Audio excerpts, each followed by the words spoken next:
From London's Hammersmith Odeon, the British record industry, in association with the Britannia Music Club, presents the Brits 1992. Good old Britannia Music Club. Here are the nominees for the Best British Album.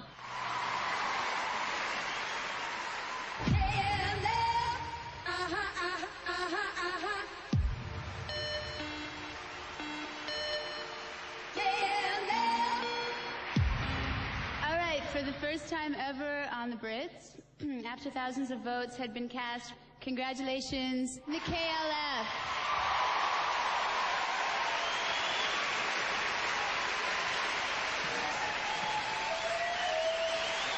Extremely KLF is a justified agency movement. This is television freedom.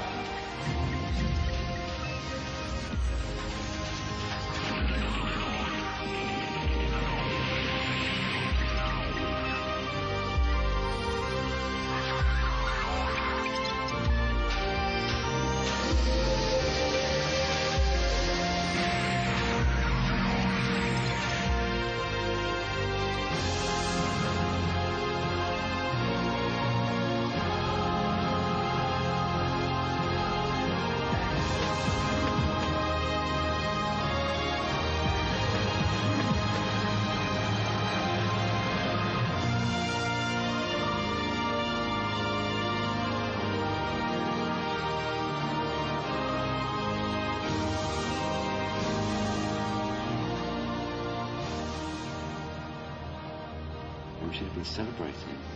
Because we got out of it really, really well. We did well. Nobody ripped us off. We came out, in the black. We haven't had a flop, have we? No. And it was all just going like that. I mean, it's perfect. But for some reason, we came out of it feeling really awful.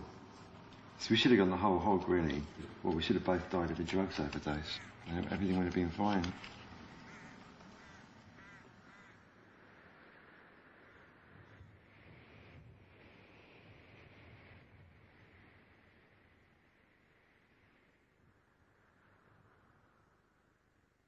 My lords, ladies and gentlemen, I start from the proposition that the artist is the most important member of society for the good and simple reason that at its best, art is the highest achievement of which the human spirit is capable.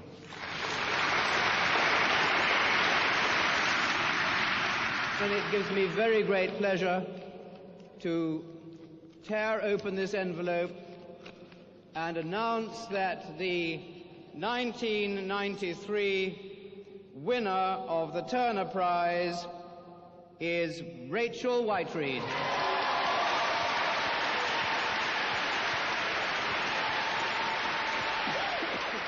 The Turner Prize for Art, which was won last night by Rachel Whiteread, has always been something of a controversial award. But the drama surrounding last night's announcement make previous rows look positively genteel.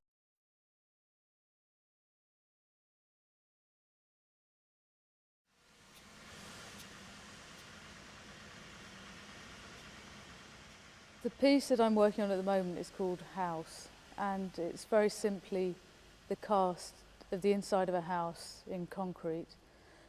It's a turn-of-the-century terrace house, which is a typical kind of architectural style. I chose the particular house for exactly those reasons, because it's like a kind of archetypal house.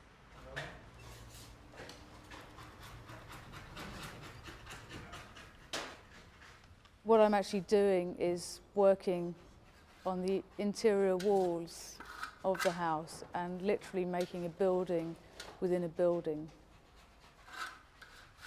We're making the piece by building from the basement up. So we're starting with building concrete foundations, because obviously we can't use the foundations to the existing house because they're for the exterior walls of the house. So we've laid these foundations. We're then putting on a layer of white concrete, and then we tie in a metal structure which holds the next layer of concrete, which is like a heavy fill of concrete on top, which is a darker, heavier concrete. this all cures, and then we literally take the building off around the piece. I think house will have a mausoleum quality, but I also think it might be a little like a sort of fossil or something that's been excavated. It's very difficult to talk about the piece because I haven't seen it yet. You know, at the moment it's still all under brickwork.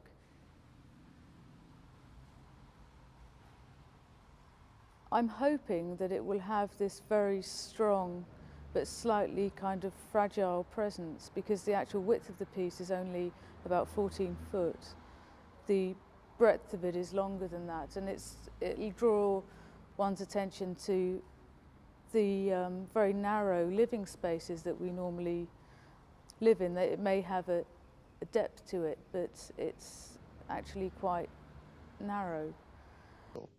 To begin with, just before being picked as Best Artist of the Year, with a cheque for £20,000 to back it up, Rachel Whiteread learnt that she had also been singled out as Worst Artist of the Year in an alternative award funded to the tune of 40 grand by the K Foundation, set up by the former rock group KLF as a bizarre and pricey comment on the state of contemporary art. As part of the elaborate hoax, the £40,000 prize money was nailed to a picture frame, which was then transported back to London and chained to the Tate Gallery, awaiting its presentation to a reluctant Rachel Whiteread. Can we hear it for Rachel?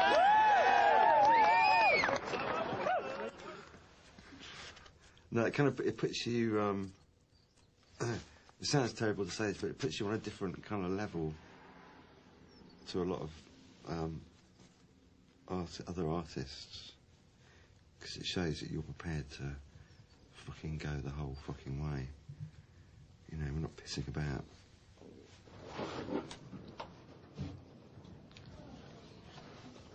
There we go.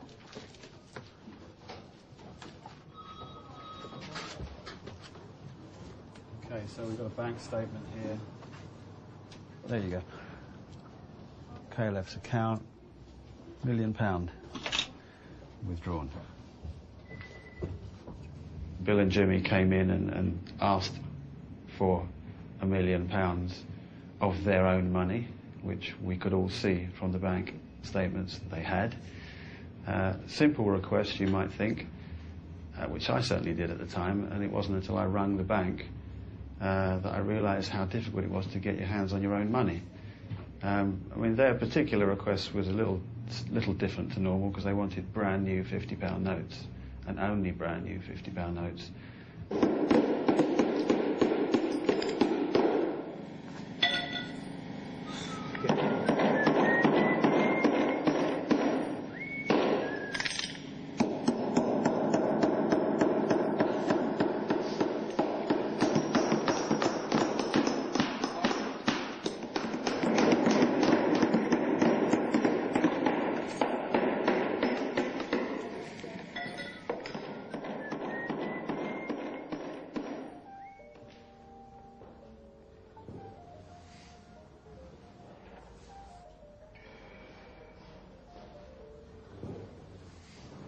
The K Foundation, one knows, is a product of KLF, and KLF were a radical and very interesting band.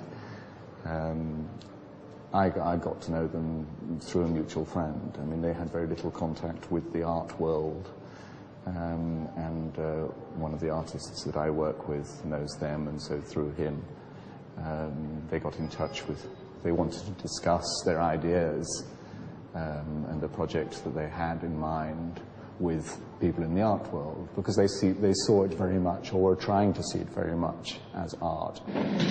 Oh, wow. Brilliant.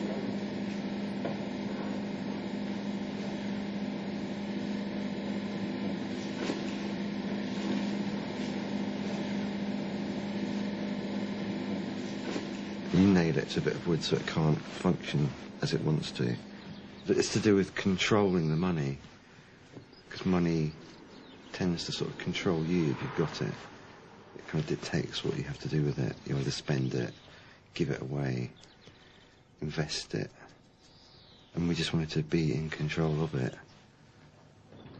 We had many discussions as it turned out, I had no idea at the start that we would have many discussions about what their project was and whether it was going to be interesting, and I'm afraid I didn't find it the sort of thing that I was either particularly interested in, certainly not as art, and it was not something that I thought I would want to show in the gallery.